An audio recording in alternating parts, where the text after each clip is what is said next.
আপনারা এসে দেখলেন যে স্বতঃস্ফূর্তভাবে মহিলা পুরুষ এবং ছোট বাচ্চারাও বেরিয়ে এসেছে যে বিজেপির প্রার্থীকে তারা আশীর্বাদ করছে, যে বিজেপি প্রার্থী এখানে গেলবারের বিধায়ক ছিল, এবারও জনস্রোত দেখে মনে হচ্ছে আমি 100% এখানে বিজয়ী হব।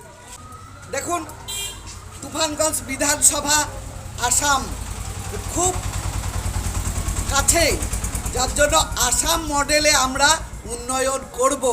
যে আসামে যেরকম মহিলাদের এখানে বলছে লক্ষ্মী ভাণ্ডার যারা নেবে এবং বিজেপিকে যারা ভোট দিবে লক্ষ্মী ভাণ্ডার তারা পাবে না।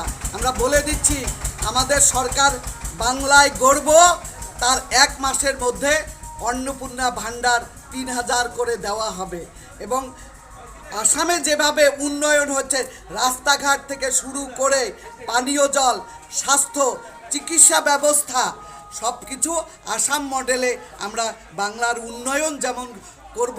এবং মায়েদের নিরাপত্তা, যে মায়েদের এখানে নিরাপত্তা নেই, মাননীয় মুখ্যমন্ত্রী মহিলা মুখ্যমন্ত্রী হয়ে বলছেন যে রাতে 8টার পরে মহিলারা যেন বের না হয়। আমরা কোন রাজ্যে বাস করছি যে রাজ্যে মহিলা মুখ্যমন্ত্রী, সেখানে মহিলাদের স্বাধীনতা নেই, মহিলারা 8টার পর বেরোতে পারবে না।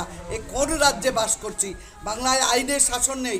আমাকে যে তৃণমূল প্রচারই করতে পারছে না, আমি আসলে জনগণের ঢল নামছে, সেখানে পুলিশ প্রশাসন এসে আমাকে বাধা দেওয়ার চেষ্টা করছে যে এত লোক দিয়ে আপনারা, আমি কি লোকদের ডেকেছি যে প্রার্থী এসেছে, মালতী রাভা রায় এসেছে, জনগণের ঢল নেমেছে।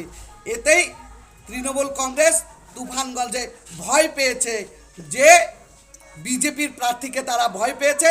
যেখানেই যাচ্ছে নির্বাচন কমিশন সেখানে চলে আসছে যে আপনি 5-6 জন লোক, তাদের তো লোক নেই, তাদের ক্যান্ডিডেট 7-8 জন লোককে নিয়ে প্রচার করছে। আমি যেখানেই যাচ্ছি জনগণ চলে আসছে, আমার উপর বলছে যে অনেক রকমের আইন শোকজ এগুলো করবে, কিন্তু জনগণ আসছে, আমি কি করব? আমি জিতে, জনগণ তো জনতা জনার্দন, জনতাই আশীর্বাদ করবে, আমাকে নির্বাচিত করবে।